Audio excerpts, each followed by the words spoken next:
Hey guys, Entak here, bringing another beginner guide tutorial video, and today I am revisiting one of my older guides, namely the basic air combat maneuver known as the boom and zoom maneuver, to clear a few things up and hopefully give you a better understanding of the maneuver.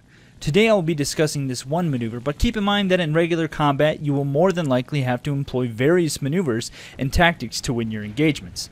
The boom and zoom maneuver is a form of energy fighting where you are trading your energy in your altitude for speed in a dive and then putting that energy you gained in your dive back into your climb up to repeat the process over again.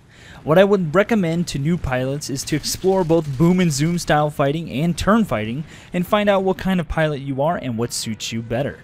The boom and zoom tactic is best suited for faster aircraft with good dive rates, such as the BF-109 series or the FW-190 series, as the boom and zoom pilot will always prioritize altitude and speed above all else, and these planes make for great climbers and divers. The boom and zoom tactic is great against slower moving targets such as bombers or ones with greater turning abilities such as Spitfires. Now, in the phrase boom and zoom, the boom in the process refers to when you trade your altitude for speed, or in other words, when you dive down onto your enemy or into their flight path. The basis of the tactic tries to achieve a maximum effective altitudinal advantage over your enemy and thus an optimal position before attacking them, while the zoom in the process referring to when you convert that energy gained in the dive in the form of speed back into gaining altitude or climbing back up to repeat the process again and to set yourself up for the next boom. I would say that in order to effectively do this maneuver, you must consider several things and keep certain things in mind. You must keep in mind the type of aircraft you are using and the aircraft's ability to maintain energy and convert it quickly, the opponent aircraft and its energy abilities. You must have an altitudinal advantage over your opponent, and you must predict his flight path or be able to force predictable maneuvers on his part. It is also worth noting that while doing this maneuver, quick, gentle maneuvers on your part will retain as much energy as possible, and you do not want to stay on a slight dive path or a level path for too long, or you risk losing too much energy, or worse, death. To perform the maneuver, first keep the things in mind that I just mentioned. Secondly, gain altitude over your opponents. Thirdly, target an enemy and set up your boom. Fourthly, dive down into their projected flight path, setting yourself up for an accurate shot.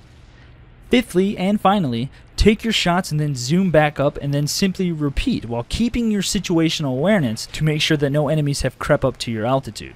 The goal of the boom and zoom tactic is to convert your energy into speed to such an extent that you can quickly take shots on your opponents and climb back up before your opponent or another opponent can retaliate. Generally speaking, a good boom and zoom pilot must be a patient one, spending time climbing to gain that altitude advantage and then being patient for a prime opportunity to get that kill shot. The boom and zoom attacker may only have a split second to react where he may get a potential kill before he will be forced to climb back up. The benefit of this attacking method is that the opponent most likely won't be able to match your energy, and unless he gets lucky with a few shots, there really isn't much he can do other than maybe try to escape in a dive, or fly towards his team, or risk pursuing you in a climb, which will almost certainly be a cause for his death, as he will either stall or lose a large amount of energy, making your attack even easier and more deadly. An important thing to note about this tactic is that after you critically damage an opponent, you'll want to quickly finish them off and possibly stop your boom and zoom tactic long enough to maneuver into position to finish the target off. I tend to think of this tactic as a sneaky tactic or a surprise tactic. If you can manage to go relatively unnoticed or dive on an unsuspecting opponent, the surprise element of the attack generally wins you most of the engagements you are in. Hiding in the clouds or using the sun to hide you from enemies is usually a good idea when using this tactic. Some very good boom and zoom style aircraft are planes such as the 109 series, the 190 series, or the P-47s, and many others. With these types of planes, you want to generally most of the time avoid dogfight situations. One question I get asked quite often, especially in regards to the boom and zoom style planes, is what gun convergence works best for this style. Well, I always say you can look at it two ways. You can set a further convergence to begin shooting from further out, potentially providing you more shots on your target. However, this negatively affects the surprise aspect of the tactic, Or you could pursue a style similar to Eric Hartman, which is the style that I prefer. Basically, you set your convergence to a low setting, such as 200 or 300 meters. I fly with 300 almost always, and I even believe, if I'm correct in saying this, Eric most often flew with 50-meter convergence and fired within 150 feet, or whenever the plane filled up his entire windshield, which is just amazing, as that requires split-second response. But lower convergence, such as 200 or 300, provides for a pinpoint precise shot that usually damages either a main part of the plane or its components. A further convergence may suit a pilot who loves to snipe bigger planes from a distance or trying to snipe out their pilot. However, I have found that you can do the same with practically any convergence except for an extremely low setting if you compensate for the convergence. It can be a good idea if you are primarily fighting against bombers to set your convergence to a further setting to avoid their gunners. I think for the average pilot, you might find that a medium convergence works best for you. My recommendation is to try to experiment with all convergences, even the extremes.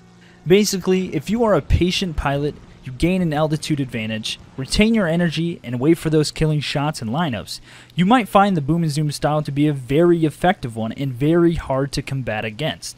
Keep in mind the energy potential of the opponent planes, retain your situational awareness always, and don't lose your energy.